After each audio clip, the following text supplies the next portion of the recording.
The modern world is bad. It is inhumane, unfair, and unjust. This is the world of money. It is not for the people. It is for those who produce money, for bankers and financiers. And ordinary people just serve them as attendants. They sweep their palaces. What lies behind the social welfare? Labor. But why does the banker live in 100 and 1,000 times better than worker, than peasant? Why does wildcatter live better? All of them. Do they work harder? It's nonsense. It's ridiculous to say. They do not even produce anything. No material values. But why? Don't you know? Moreover, perhaps you wonder with all sincerity now, reading all of this. Well, banker and worker, simple hard worker like me or my neighbor Johnny? It cannot be compared. Banker is a bank, money, relations, and contacts. But who are we together with Johnny? Nobody. Naturally, the banker lives better than we do. But there is nothing natural here. The point is that everyone got used to this state of affairs, and they took it for granted. As a matter of course, a banker has to live better, and it cannot be otherwise. But it may be otherwise. So why? Why does a banker work less, but live better? Better than worker or miner? However, intuitively, you've got the answer by yourselves. Because the banker is a bank. Money. Exactly, money. This is the whole point, the cornerstone.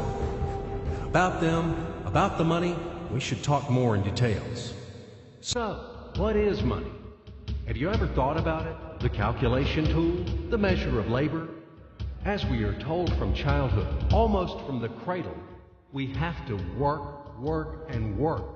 The money won't fall down from the sky. They should be honestly and hardly earned, etc., etc., etc. Sounds familiar, doesn't it? Familiar ad nauseum. Say it, by the way, to Abramovich, who honestly and hardly earned all his billions. Just for fun, say how to earn money honestly. You will laugh to death. Yes, we have to work, but what should we expect in the end?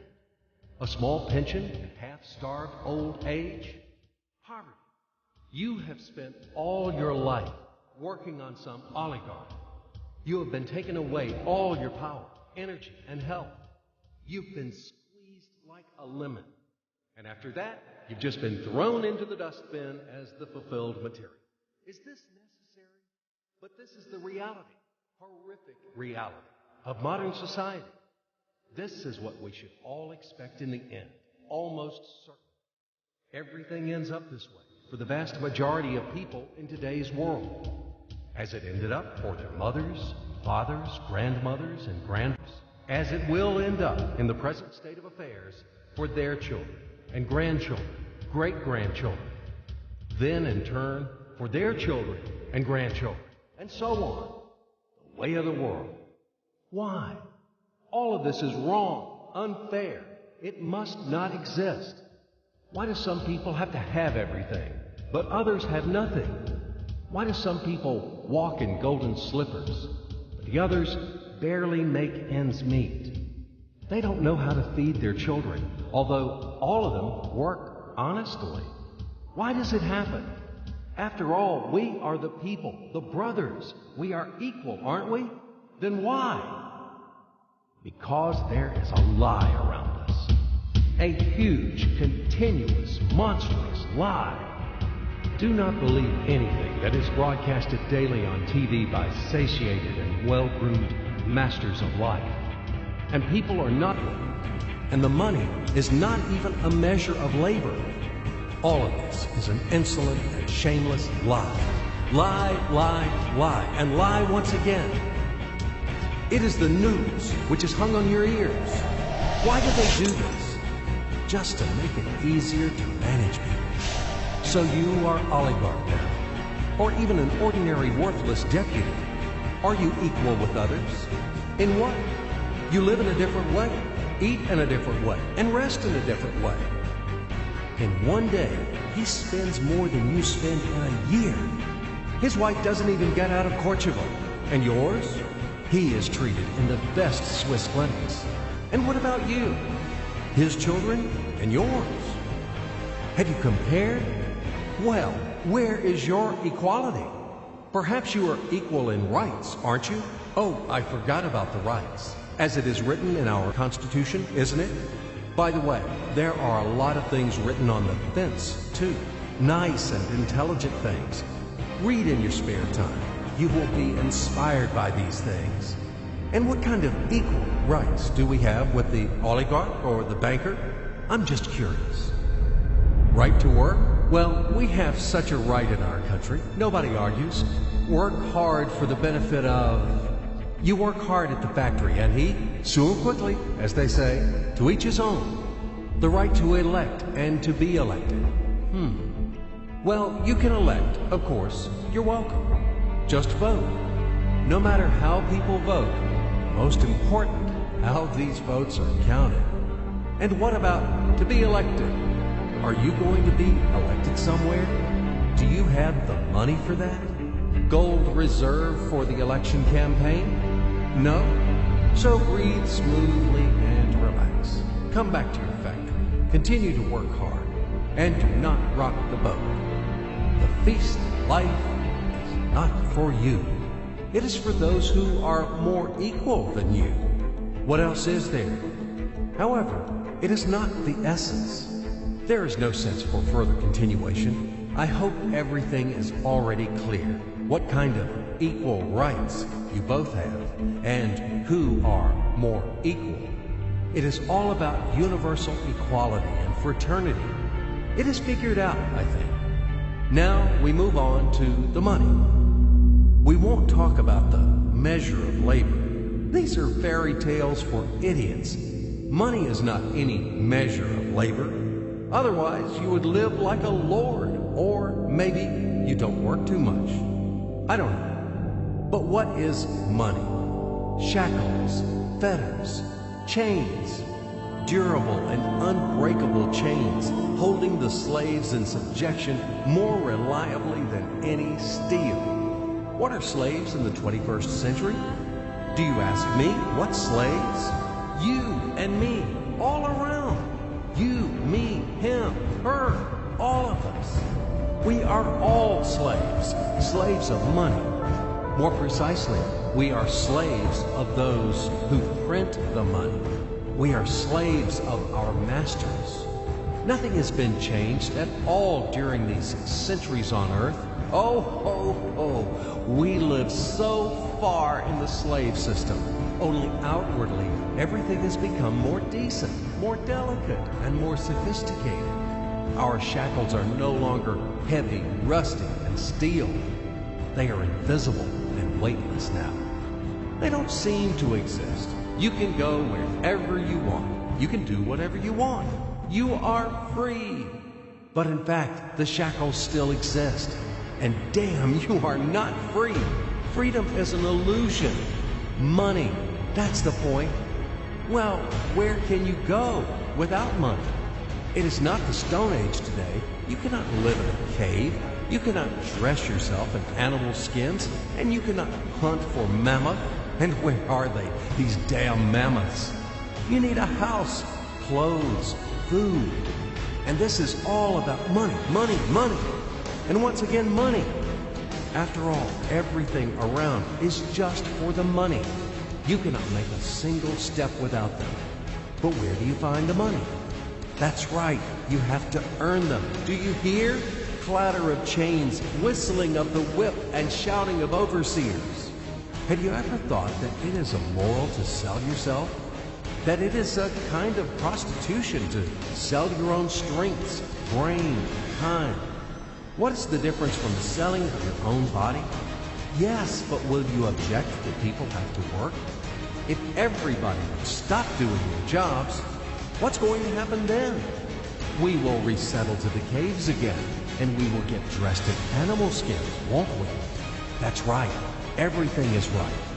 It is very reasonable, logical, and easy to understand. As ABC, even I understood. That's what I'm talking about. Nothing has been changed at all during all these centuries on earth. And these convincing arguments could be heard for sure in slave society, when the slaveholders had been trying to make understand their obstinate, blunt slaves who didn't want to work for them, that it is necessary to work hard. Stupid slaves! And later, quite recently, in historical times, the landlords told their serfs, after all, if you stop to work, to plow, to sow, and reap, what's going to happen then? Our society will collapse, and we will die of hunger. We will run wild. Yes, it is necessary to work, to create something useful for the society. Otherwise, society will degrade and die. But firstly, we have to work voluntarily, not for a bowl of soup, and not only in order to survive. We have to do what we like to do. And secondly, if something, once it is necessary to work, it is necessary for everyone. All people are equal, aren't they? So let everybody work. The situation when some people earn money in a mine, at the factory with salty sweat and bloody calluses, while others simply print them, sitting back and sipping expensive whiskey or brandy, is abnormal. Such a situation is not acceptable in principle. And there are no explanations and no excuses to this state of affairs. Absolutely. Money is just paper, candy wrappers. They are not backed by anything tangible, and according to that, money is simply drawn. Sorry, is printed. And these candy wrappers are distributed among the slaves as wages for labor. When the slaves are given an extra wrapper, it means their salary is increased, and they are happy. Are you shocked? Alas, c'est la vie. It is our bitter reality. How is the financial world organized? It is a pyramid. The Fed, U.S. Federal Reserve System, is at the top. The Fed prints dollars. How much? As much as it wants. Of course, Fed adheres to some of its own internal rules and regulations. It tries, for example, not to print too many dollars to prevent complete devaluation of the currency, etc., etc. But in principle, Fed can print as many dollars as it wants. At least there are no external limitations for that. Absolutely, the U.S. Fed is guided solely by the reasons of expediency. The lower levels of the global pyramid are the central banks of different countries. All other local national banks are situated on even lower levels. Of course, all of this is slightly simplified, but in general, everything corresponds to reality and reflects overall picture. Why do we need banks? Speaking figuratively, banks play the role of blood vessels in the social organism. Through these vessels, the money, blood, from the heart, the central bank, enters to all its organs. Money, blood, wash these organs. They bring life to them. It's not me. You can find this information in any textbook on economics. In which connection dollars are mentioned here? In what relation does the Fed have to us, sinners? The most direct relation to us, I'm telling you. After all, dollar is the global currency. Don't you know this? Let's say Russian Central Bank, one little proud bird, cannot print rubles without permission of U.S. Fed. Absolutely not. As soon as Russia supplies oil and gas to the USA for $1 billion, it is a wagon of colored pieces of paper with pictures of great American presidents. Then, Russian Central Bank will be allowed to print rubles in the amount of $1 billion with a clear conscience. This is the only way. Otherwise, Russia will be expelled from the IMF, and in general, the ruble won't be a freely convertible currency. But let it be. This is the topic for another conversation. Check my site later. Do not get distracted. Let's come back to the pyramid. Well, okay, the blood vessels wash. All of this, of course, is wonderful. But the main question is, why does the banker live better than worker? We still have no answer. So what that he has blood vessel? Shall we give him cash bonus for that or vouchers for enhanced diet? I, for example, build houses or bake bread. It is also very important. Does he work harder than me? No. Then why does he live better? And one small question in addition. I've been working and working like a damned for public benefit from morning to night. But anyway, I can't pay off the loans. And all of my friends are in the same situation. Is this normal? It is obviously wrong and unfair. This is eternal credit bondage. But whom do I owe the money to? I owe money to banks, to these blood vessels, washing all and everything. Fuck them all. I don't need this fucking washing. In short, they make fools of us. That's all. As usual, bankers take advantage of the fact that we, simple hard workers, don't have time to figure out all these tricky schemes. We have to feed our families. That's why they take advantage of this situation and ride on our backs, bastards. So don't tell me about blood vessels. We know these vessels. Just give me the gun and Easy, stay calm. And let's figure this out together, okay? Calmly and slowly. But I warn you that I have to strain your brains. It's not easy to unravel in a couple of minutes those things which have been tangled during the centuries by the best sophisticated minds of mankind. But we will try. At least we will show something visually, something from the life of modern banks. We will demonstrate everything on the live example, so to speak. You'll enjoy. So imagine the following quite unusual situation, and watch my hands. Let it be a Nick and Jane, and let it be a Mr. Smith, a banker of Nick and Jane. They both keep their money in his bank. That's why we use the title Mr. Smith, with respect. Nick really wants to buy, well, let's say Jane's bicycle, but he has no money. More precisely, he has money, but not enough, only $10, while Jane wants $100 for her precious bicycle. That's a problem. What should Nick do? Well, this bicycle is so desirable. He gives Jane his $10 as a deposit and asks plaintively not to sell the bike to anyone. He says that he will bring the rest of the money soon. At the same time, he runs to his bank, to the respected Mr. Smith, to get a loan for the missing $90. As ill luck, Mr. Smith has no money at this moment, but he knows perfectly about $10, which Nick gave to Jane. And where will Jane bring his money to? That's right. She will put these $10 in her lovely bank to the same Mr. Smith. Therefore, Mr. Smith asks Nick to come back tomorrow in the hope that tomorrow he will get these $10. And everything happens this way. The next day, Jane brings $10 to the bank. The bank provides Nick these $10 on credit. Nick immediately gives them to Jane. She again puts them in a bank. The bank again provides Nick these $10 on credit, etc. As long as Nick the fool will gather enough money for the bicycle. Don't you get confused yet? Be patient, I told you. These demons have been trying to confuse you during 1,000 years. These damn economists and financiers. But anyway, we will figure everything out.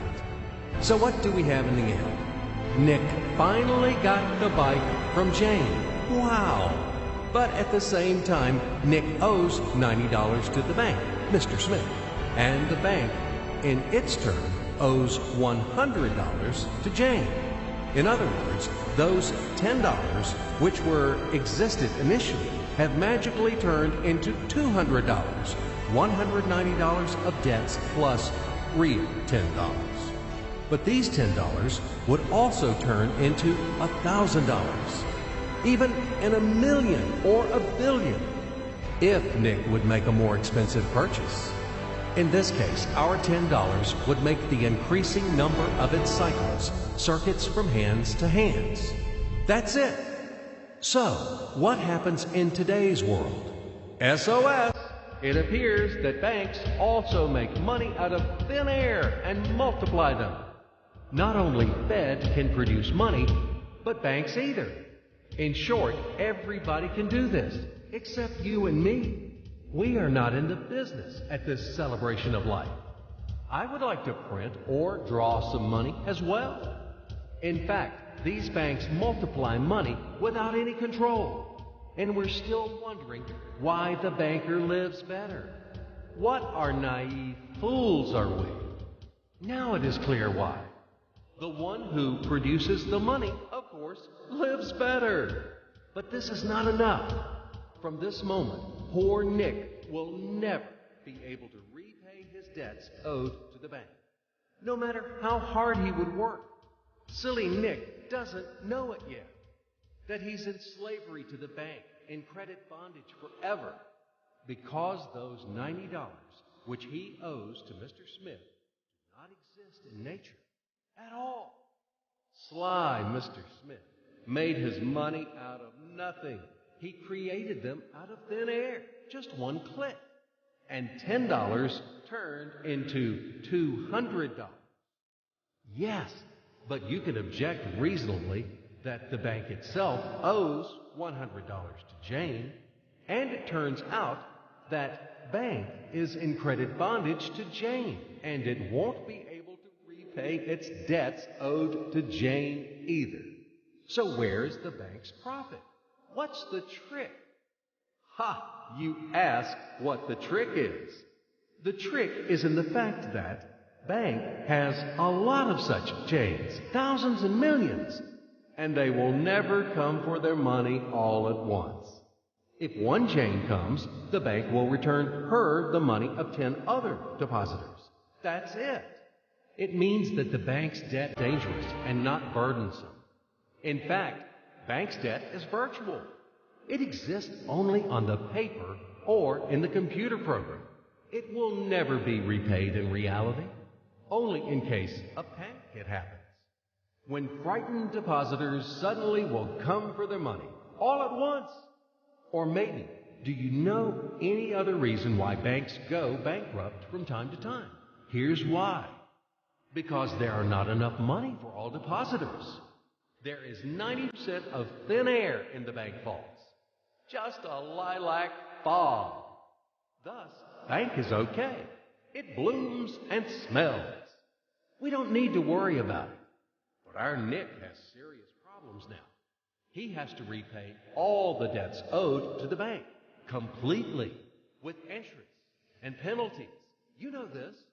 He will be forced to take a new credit in order to repay the old one. Then again, the new loan, and again, endlessly, until his death.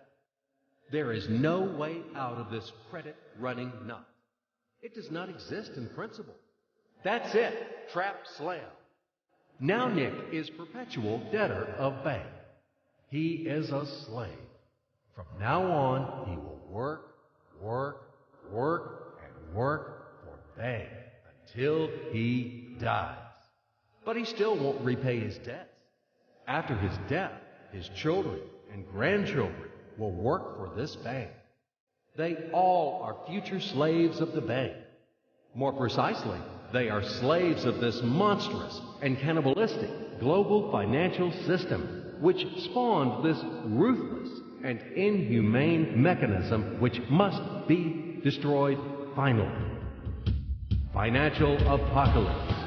It can break our financial chains and can save all of us.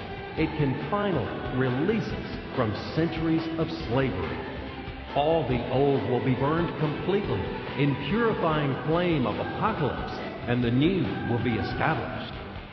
The Federal Reserve will be burned, and the wind of change will dispel the ashes of this damned insatiable octopus spider, enmeshed the whole world with its sticky financial nets. Banks in their current form will be razed to the ground. They do not wash anything. Do not believe this bullshit. They bring death to all living things. They suck our blood. Banks are parasites on the healthy body of the society. Mites inflated from our blood. They are voracious and insatiable leeches, clung tightly to us. What do they actually do useful? Do they give loans at their extortionate interest? Actually, why do banks charge you interest on loans? Have you ever thought about it? Usury has always been condemned and despised at all times and among all nations. And now it is the norm. An entrepreneur gets a bank loan. For what do they charge interest on? He wants to create something useful for the society, for the whole society, including the bankers. He has to be encouraged and given privileges for that, instead of stripping off 3 skins from him. But today's banks were created not for that. The interests of the society are not important for them. Banks take care only about their own financial profits and benefits. They don't care about the people. Today's banks are faithful servants of the Federal Reserve. They are greedy and avid bloodsuckers, small ghouls in the service of a giant and evil monster. Modern Earl Dracula, who plunged the whole world into financial bondage, and it sucks and sucks our blood. And it will continue to suck the blood of our children and our grandchildren if we don't stop and destroy it. Hammer an aspen stake to all the banks. And do not forget the silver bullets. Apocalypse. Only financial apocalypse. We have no other choices. We are not slaves. We are the people. And we choose freedom. And this freedom is already on the threshold. Now, with the advent of MMM, financial apocalypse is inevitable. From now on, it's just a matter of time. Grain has been sown, and it will sprout. It is now sprouting, right now, at this very moment, and it won't perish. What is MMM? Global Mutual Aid Society, Worldwide People's Bank, Financial Social Network. You can call it as you like. The point is not in the title. The point is that it is a voluntary and formal network of millions of people across the earth, people who rose up against financial slavery. They decided to declare war on the Fed and other banks and to win this war. In order to achieve this goal, they combined their money together. And it doesn't matter that separately their savings are not big. But there are a lot of people in MMM. And together, it is a tremendous force, invincible force. And this force is growing with each passing day. Indeed, due to what do the banks exist? Due to the oligarchs and the billionaires? No, they exist due to the same ordinary people who keep their meager savings in banks. MMM really knocks the bottom out of banks, opening people's eyes. Why do people keep their money in banks? Because there is no alternative. Banks are monopolies. Where should people bring their money? Like Jane, to Mr. Smith only? Not in this bank, so in another one? Not to Mr. Smith, so to another banker? His name will be Mr. Johnson. But anyway, it's the same shit. All of them are tarred with the same brush. All of them are native kids of Cum and solicitous mother spider named Fed. They are little spiders. And now we have finally an alternative. MMM. It's yours. People help each other here. Today you have helped. Tomorrow you will be helped back. That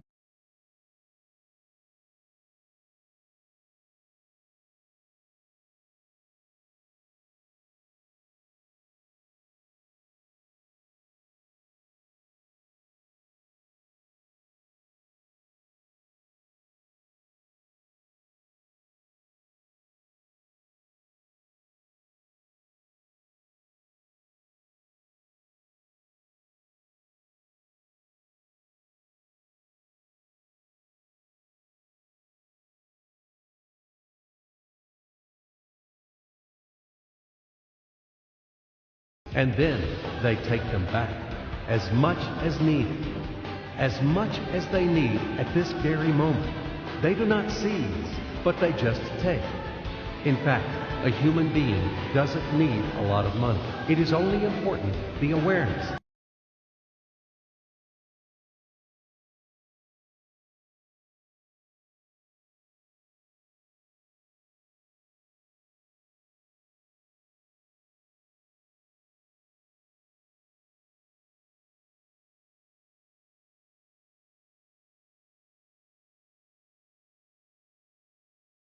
is the unit of a new society, a brighter and cleaner society. It is the unit of the new world, where the money won't exist, where everything will be different, honestly and fairly. There will be no slaves and no masters, and everyone will work for pleasure and for the benefit of society. And the good will conquer the evil, finally. Everything will be in that new world. Certainly. Welcome to System MMM. SergeyMabrode.com. We are waiting for you. We can do a lot. We change the world, and we will change it. Everything will be MMM. Financial apocalypse.